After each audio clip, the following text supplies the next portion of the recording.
Meron po tayong re-repair na Whirlpool microwave. Ang sira po nito ay itong magnetron. Yung pinakang terminal ng magnetron may short na. Itong part kasi na ito, itong part na ito at saka ito ay shorted. Meron pong palaman sa loob na capacitor yan. Parang mga micro capacitor. Sukatin po natin siya sa sa mega ohms. Shorted eh. Nakita niyo po zero Lagay po natin sa mga R-1 yan. Diode natin yung shorted pa rin. Hindi siya makikita yan 45 ohms. Puputok ang fuse niyan. Pagka meron ganyan, dapat yan wala. So ang ginawa natin, instead na pabili natin yung customer natin ng magnetron, which is nasa 700 yata ang halaga nito ngayon, inangat na lang natin yan para hindi na magkaroon ng short at magtuloy-tuloy.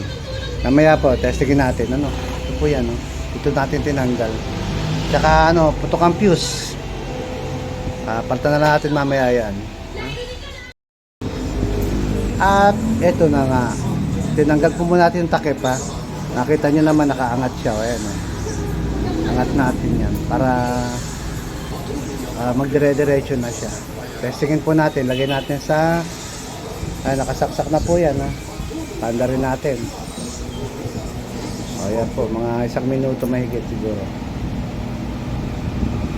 Nakita nyo walang spark wala siyang spark. Ito mga diretso na yan. Ito merong pala may laman sa loob, wala nga lang yung kanyang tray. Patagalin po natin ang mga para mabilis. Kaya mga kalahating minuto na lang yan.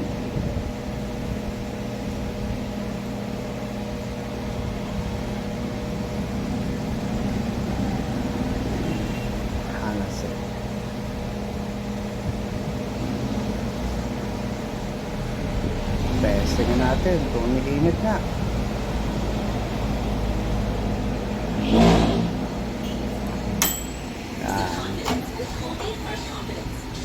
Yan po, success po. Mainit po, mainit yan, mainit hindi lang umuusok pero mainit. Ayos na, tatakip na lang natin. Nakatakip na. Testingin natin.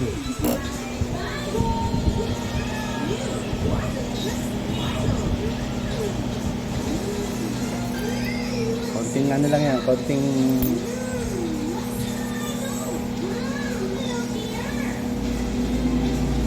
lang yung tubig na nilagay natin. Nakakita na talagang pakukuloy natin ng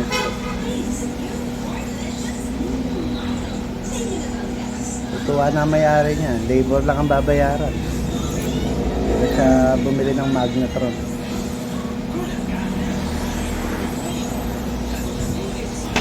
Kaya nakatakip na maanggar na.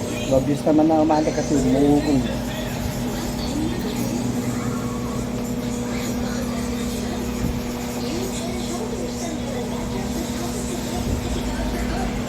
Nakatodo po yung kanyang power, naka-high.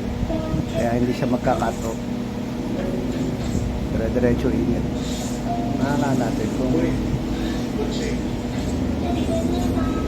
na. Ayan po. Dati makita kung umuusok Ayan, makita nyo po umuusok Ayan ibig sabihin mainit talaga. Yung umuusok.